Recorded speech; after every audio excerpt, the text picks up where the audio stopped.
Olá, meus amores, bom dia! Vamos para mais uma aulinha. Dessa vez nós vamos ter aula de matemática. Nós vamos aí dar continuidade à aula da semana passada, que fala sobre o quê? Medidas de tempo, não é isso? Mas para que isso aconteça, vamos abrir logo o livrinho na página 201. Abram aí, porque é super fácil a aulinha de hoje, tá certo? Combinado? Vamos lá? Então, hoje nós vamos falar de temperatura máxima e temperatura mínima. A gente já ouviu falar por aí várias vezes e todos os dias, quando o papai e a mamãe estão assistindo lá os telejornais, sempre na previsão do tempo tem temperatura máxima e a temperatura mínima daquele dia. Não é verdade? Mas como é que isso funciona? O que é medido isso aí? A gente precisa entender que a temperatura máxima é o máximo em graus que aquele dia pode ter, pode chegar. E a temperatura mínima é o mínimo do grau que naquele dia pode chegar. Por exemplo, quando está muito frio, isso quer dizer que a temperatura daquele dia está baixando, está mínimo, quando a gente sente muito frio. Mas quando a gente sente muito calor, isso quer dizer que a temperatura está alta. Isso também acontece com o nosso corpo. Quando o nosso corpo está bem quente, o que é que nós usamos para medir? Hein? Que mamãe diz, a gente está com febre. O que é que usa? Em casa ou no hospital, quando chega para medir a temperatura do corpo. Nós usamos o quê? Um termômetro, não é isso? Que é colocado embaixo do seu braço. Um termômetro. Da mesma forma, o termômetro mede a temperatura do dia, né? Daquele dia, daquela noite, vai medir a temperatura, né? Da previsão do tempo. Só que é esse termômetro aqui? Não é? É outro. Esse mede a temperatura do nosso corpo. E outro tipo de termômetro vai medir a temperatura do tempo. Aí na página 291, tem assim, 201. Tem um diálogo, logo assim, né? Duas pessoas conversando. Tem. Nossa, que frio hoje. Então a outra pessoa responde. Sim, a temperatura máxima hoje será de 10 graus Celsius e a mínima de 6. Então veja só, ambos, né? Vai ser muito frio. Tanto 10 graus é bastante frio, quanto 6 graus também. É mais frio ainda, né? Quanto menor, mais frio. Não aguento mais esse calor. Isso quer dizer que calor, a temperatura baixou ou aumentou? Muito bem, a temperatura aumentou, né? Quando a gente não aguenta mais o calor, isso quer dizer que o dia ele está quente. Ou seja, a temperatura está alta. Mais de 30 graus, com 30 graus já é bastante calor. Não é isso? Então, aí a outra pessoa responde. Precisamos de algo para nos refrescar, porque hoje a temperatura máxima vai ser 38 graus. Então, se é 38 graus, ó, é bem quente. É bastante quente, por isso que a pessoa precisa de algo para se refrescar, né? Então, quando a temperatura também está muito quente, até as nossas roupas, ela muda. Porque nós não vamos usar roupa de frio no calor. E nem no frio usar roupas de calor, né? A gente vai variar também. Em programas de TV ou rádio, é comum ouvir expressões como temperatura mínima e temperatura máxima. Muitas vezes também é possível as pessoas usarem essas expressões no cotidiano, no nosso dia a dia. O que você acha que significa que é temperatura máxima e temperatura mínima? Tia Érica já explicou, não foi? O que é o máximo e o que é o mínimo. Você saberia dizer qual a previsão da temperatura para hoje? Sabe não? Então vamos lá. No celular da mamãe ou de vocês, tem aí, ó, só é colocar previsão do tempo, para Amaragi, zona da Mata Sul de Pernambuco. Né? Você vai procurar aí, ó. Ou então, previsão do tempo para Amaragi, Pernambuco. E coloca a data de hoje. Vai aparecer de hoje, de amanhã, da semana inteira, a previsão do tempo. E lá tem a temperatura, que está hoje, no dia de hoje. Então, na página 202, vamos lá. Página 202 tem aí. Ó, observem aí esses termômetros, tá vendo? Um termômetro que é igualzinho a esse, só muda a cor. Esse mede o quê? A temperatura do nosso corpo. E tem outro tipo de termômetro que mede a temperatura do ambiente. É por causa desse termômetro aí que nós sabemos a previsão do tempo. Então, o instrumento de medida utilizado para medir temperatura corporal se chama o quê? Termômetro, esse aqui. Qual desses termômetros você já viu? Eu acredito, tem gente que pode ter visto, já visto os dois. Ou apenas este, né? No Brasil, utilizamos a unidade de medida de temperatura graus Celsius. Ou seja, 1 grau é representado dessa forma. 1 grau, coloca o número 1. Esta bolinha aqui, ó, que representa graus. E a letra C, que representa Celsius. Então, nós temos aqui 1 grau Celsius. Hoje está 28 graus. Exemplo. É só um exemplo, porque é você que vai pesquisar. Então, se hoje está 28 graus, como é que você vai escrever? Coloca o número 28, a bolinha e a letra C, que representa o quê? Muito bem, representa Celsius. Então, aqui, ó, 28 graus Celsius. Deu para entender direitinho? Se a previsão do tempo de amanhã baixar muito, então, aqui em Amaragi, quando está 19 graus, já é bastante frio. Então, vamos dar outro exemplo. Vamos fazer de conta que amanhã à noite vai estar 19 graus. Como é que eu escrevo? Muito bem. Bota o número 19, a bolinha do graus e a letra C. 19 graus Celsius. Muito bem. Então, vamos lá. Continuando. Nessa unidade de medida, temos temperatura de congelamento de água, 0 graus. Então, a nossa geladeira, ela é o quê? Quente ou fria? Para se congelar a água, né? A água passar do estado líquido para o estado sólido, ou seja, virar gelo, ela precisa ter essa temperatura bem baixinha, bem baixa, né? Que pode chegar a 0 graus. Quando em algum lugar do nosso planeta, em algum lugar, a temperatura cair para 0 graus, isso quer dizer que pode o quê? Nevar, né? Aquilo tudo pode congelar, virar picolé. É isso mesmo, não é? Já a temperatura de ebulição da água é de 100 graus, ou seja, a temperatura de ebulição, quando aquela água ela está o quê? Fervendo, bastante quente. Muito, muito quente. Isso quer dizer que no nosso planeta não chegamos a 100 graus, não é? Porque senão pegaria fogo em tudo. Nós, seres humanos, não aguentamos uma temperatura dessa. Quando chega a 38, 40 graus, muitas pessoas já sofrem, inclusive nós. Já sofremos muito com o calor. Então, pode ser que o nosso corpo ele não aguente. Por isso que o nosso planeta tem que viver em harmonia com a natureza. Tá certo? Qualquer dúvida, você volta à aulinha ou pesquisa aí na página 201 e 202, que no instante você vai fazer o exercício, que é bem pequenininho hoje. É só na página 202.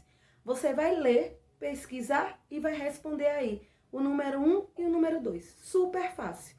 Só que tem uma atividade que vocês ainda não fizeram na página 190. E Vamos lá. 198. Eu acredito que teve pessoas que ainda não fizeram, que é resolução dos problemas ainda, né? Sobre divisão.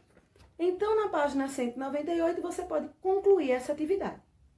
Combinado? Muito bem.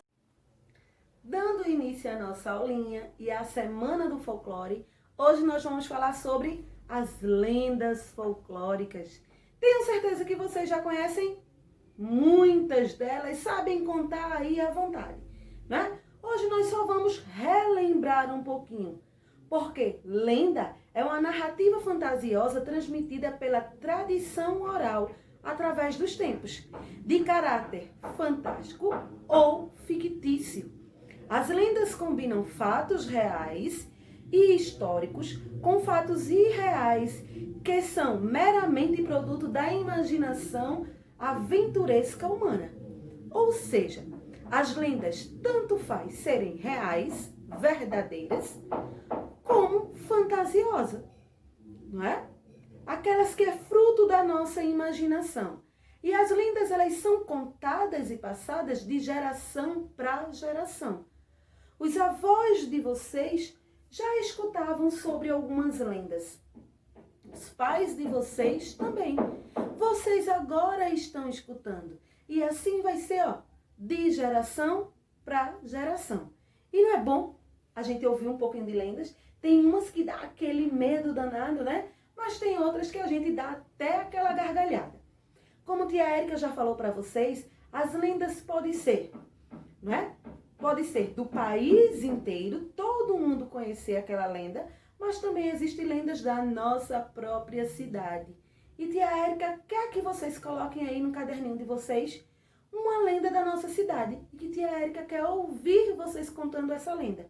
Aí você procura aí, ó, mamãe, papai, titia, vovô e vovó que conhece assim, ó, de lendas e vai anotar uma lenda da nossa cidade. Certo? Mas enquanto isso não acontece, nós vamos conhecer algumas das principais lendas e personagens do nosso folclore brasileiro. Vamos começar com o Saci? Vamos lá? Todo mundo sabe quem é o Saci, não é? Todo mundo sabe?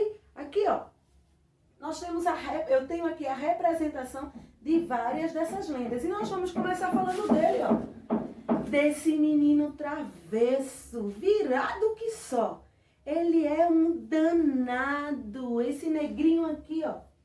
Ele usa esse gorro, chapéu vermelho e esse cachimbo. E ele é super danado. Ele é representado por um menino negro de uma perna só. Fuma um cachimbo e usa uma carapuça vermelha, que ele dá poderes mágicos. Dizem que quando ele tira aquela carapuça, ele solta os poderes, né? Para espantar aí os malfeitores. As pessoas que gostam de maltratar, né? Aquelas pessoas, os donos de engenho que gostavam de maltratar os escravos, gostavam de maltratar os animais, aparecia o Saci para acabar com tudo isso. E ele vinha em forma, ó, de redemoinho. Então, quando ele aparecia com essa perninha só, bem danado, bem travesso, todo mundo já tinha medo. E as pessoas saíam correndo. Por quê? Porque ele gostava de assustar as pessoas, né? Mas ele não é tão mau, não. Ele só gostava de assustar aquelas pessoas que faziam mal a alguém. Tá certo? Então, ó, nós temos outra lenda aí, que é a do Curupira. Quem já ouviu falar no Curupira? Curupira é aquele homem de cabelo o quê? Vermelho. E os pés dele como é? Para trás, não é isso? Ele anda os pezinhos para trás, não é? Por quê? Vocês sabem por quê?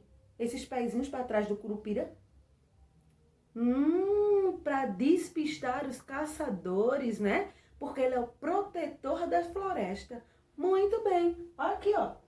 Curupira, ele tá aqui com essa carinha de mal, mas ele não é tão mal, não. Ele protege a fauna e a flora.